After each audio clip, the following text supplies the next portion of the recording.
The little girl heard the guard speaking in Chinese and warned the millionaire not to get into the car.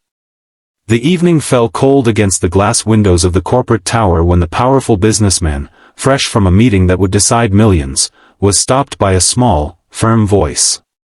Before him stood a girl, no older than 7, staring up with an unsettling seriousness.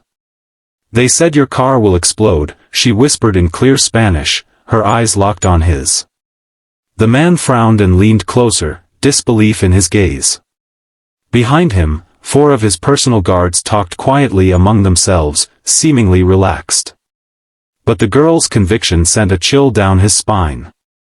"What did you say?" he asked, trying to hide his surprise. "I heard them," she repeated, this time with more force. "They were speaking Chinese. They said your car will explode when you start it." The silence between them grew heavy. The millionaire knew some basic Chinese for business, but he never imagined a stranger, a little girl, could understand conversations he himself could barely follow. He looked at her, torn between doubt and respect. Her eyes didn't show fear, only the urgency of someone telling the truth. "How do you know Chinese?" he asked quietly. "My grandmother taught me," she replied without hesitation. "They spoke very fast, but I understood. They said they'll wait for the sound, then everything will be chaos, and no one will suspect them." The millionaire glanced subtly toward the guards, now watching the main entrance. His chest tightened. Every fiber of his instinct, honed by years of betrayals, screamed that he couldn't ignore the girl's words. Do you understand what you're saying?" he asked, uncertain. "Yes," she answered firmly. "Don't get in that car." The air around them thickened. The millionaire swallowed hard, struggling to maintain composure.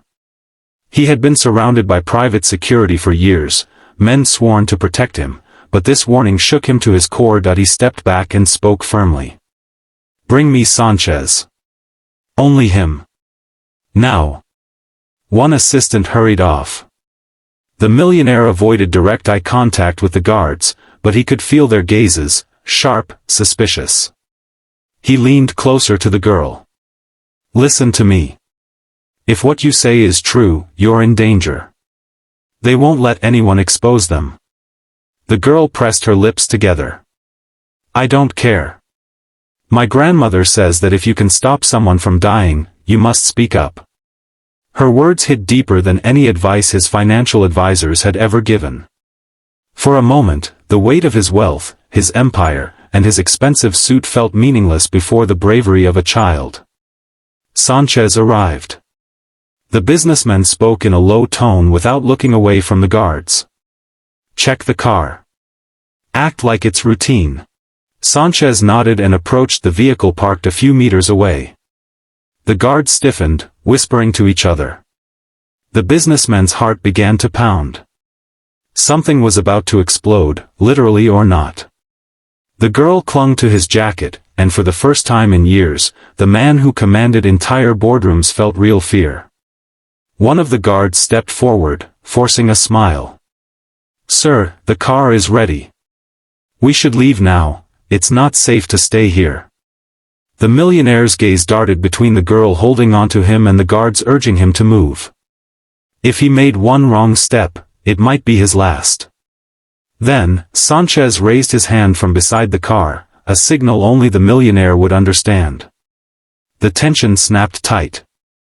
The guards turned sharply toward Sanchez. The girl tugged his sleeve, panic in her eyes. The moment of truth had come. The guards began walking toward the car, trying to block the view. The businessman instantly understood, something had been found. The air felt electric, everyone aware that the next move could cost lives. And just then, Sanchez shouted for all to hear, "Sir! Don't come closer, there's a device in the engine." The world froze. The guards exchanged glances. One stepped forward, faking calm. "There must be a mistake, boss. We checked everything."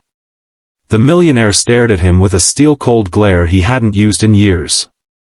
"Then explain why Sanchez, the only man I trust, says otherwise." The silence was suffocating.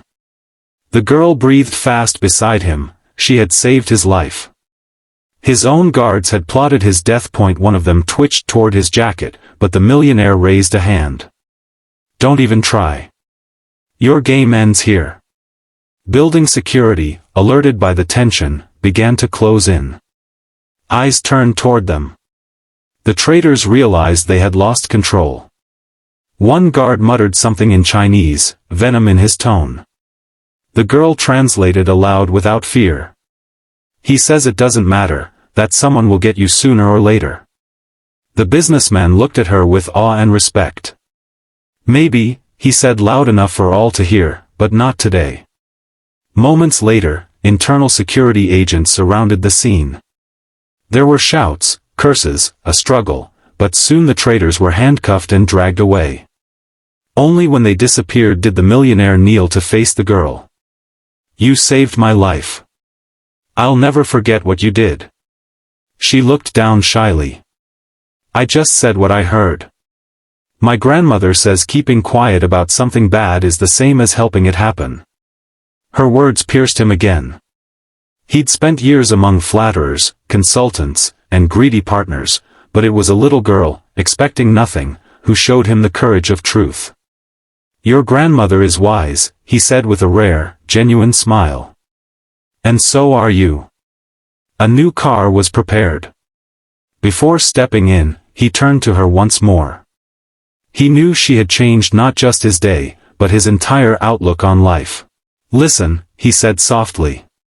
From now on, you won't be alone.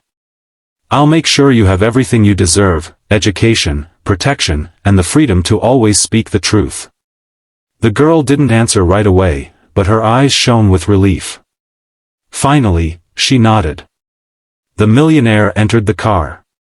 Before the door closed, he looked at her one last time, a little girl in a green dress, standing tall against danger. As the car drove away, he stared out the window, deep in thought.